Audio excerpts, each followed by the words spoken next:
Did you know that soil breathes? Well, actually, soil doesn't breathe, but the billions of microbes living in the soil can.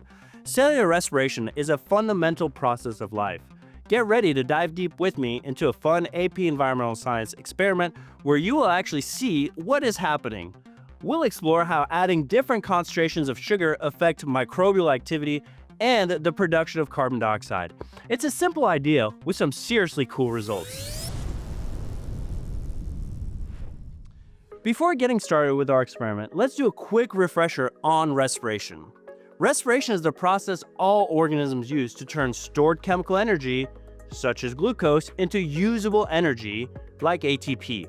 The chemical equation for respiration looks like this. Start with glucose, C6H12O6. As a reactant in respiration, you're going to use up a little oxygen, 6 O2s, and that's going to yield 6 CO2s plus 6 waters, and our critical component, ATP. ATP is our universal energy molecule that's used to drive processes all around the cell. Big thing to pay attention to with our chemical equation is that carbon is only found in glucose here at the beginning in our reactant, and it ends up as CO2. And I'm mentioning those to y'all because that's an important part of what we're going to be doing today with our experiment. So in theory, if we add more glucose to our soil, the microbes should increase their rate of respiration and therefore should produce more carbon dioxide. Essentially, they will increase their breathing, releasing more carbon dioxide as they feast on the sugars we add to the soil.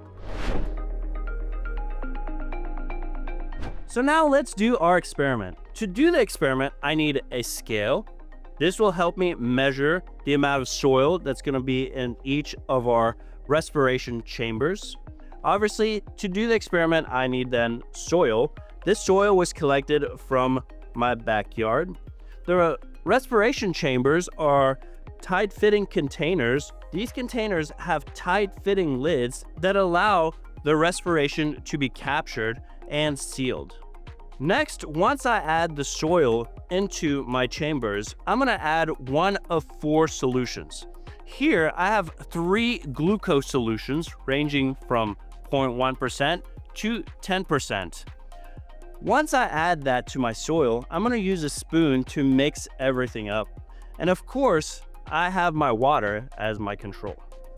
Next, I'm going to add the white pieces of paper. These white pieces of paper have been cut to perfectly match the Petri dishes.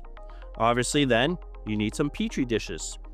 And what goes in the Petri dishes is our bromothymol indicator. This is a pH indicator that changes color depending on the pH of our respiration chambers.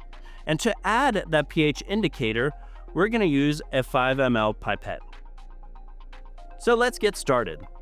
The first step is to label our containers. I've pre-labeled the containers so that I don't mess anything up during the experiment. Next, we need to measure 150 grams of soil. So remember, when using your scale, you have to tare your container, otherwise you get the weight of your soil plus the weight of your container. So place your container on the scale, tare it.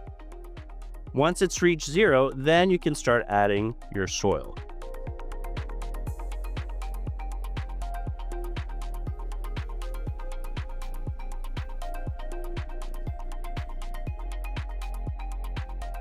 So you want about 150 grams of soil, and it doesn't have to be exact as long as you're close, okay? Next, we're gonna add our water. Because this is our control, we're just adding 15 milliliters of water to our soil. So evenly mix that up.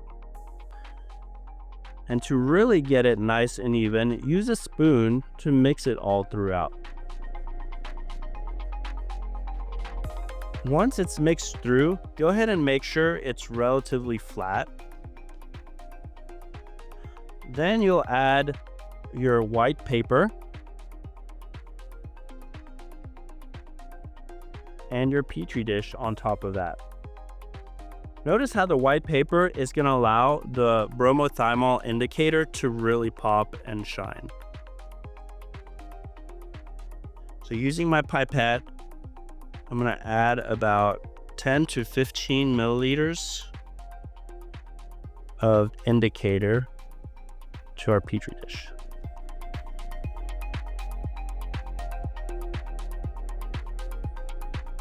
And it's important here when you first add this, especially to your control, to carefully pay attention to the color of your indicator. Also notice that in our dish here, in our respiration chamber, all the liquid is off to one side, which means it just needs to be kind of pushed down and centered, and the liquid needs to be spread around. If you have any gaps in your Petri dishes, you can just add a little bit more of the indicator. So now that we have our indicators placed, let's go ahead and seal that. And that's our control. We're gonna repeat that 3 more times using 0.1%, 1%, and 10% glucose to get all of our samples going.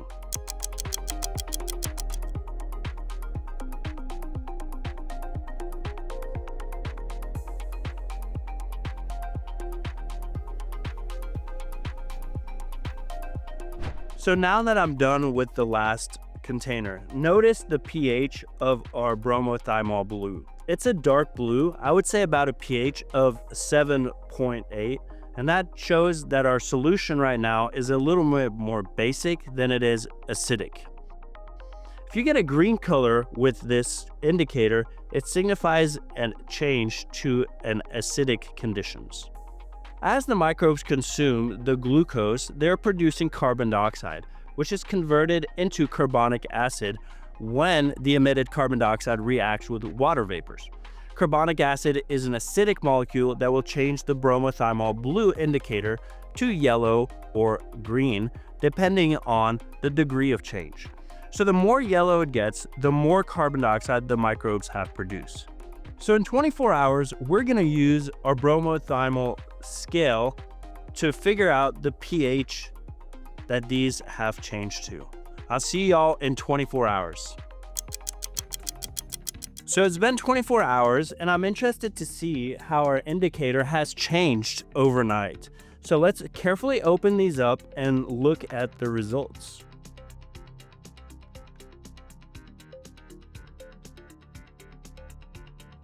So if you recall, our initial indicator was dark blue, which had a pH of about 7.8.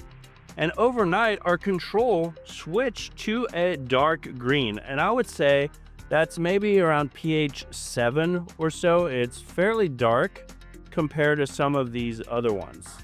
In contrast, as we increase the concentration of sugar in our soil, we can see that it goes from a light green to almost a dark or light yellow even here, going to a pH of about 6.2. And that should happen, right? It makes sense. If you think about respiration, the process creates CO2, which CO2, if you recall, is an acidic molecule. And therefore, as CO2 was produced through our soil, then some of that gas exchange happened with our indicator to cause them to change color. Just like we predicted, microbial respiration is real, and we just proved it. Soil isn't just dirt, it's a living, breathing ecosystem, and how we treat it really matters. Sustainable farming and other conservation practices keep these microbes happy and help keep carbon in the soil and not in the atmosphere. So I encourage you to keep that spirit of inquiry alive, look at the world around you with fresh eyes, and never hesitate to ask why or how something works, because every question is a doorway to a new understanding. Lessons like these are what you'll encounter in your APES class, and there's plenty more in our APES course too. Use as a companion to your class to prepare for quizzes and tests, and get ahead of your peers for exam prep. Thank you for joining us today. If this video sparked your curiosity, please consider liking, sharing, and subscribing. Your support helps us bring more science to life. Until our next experiment, stay curious and keep exploring.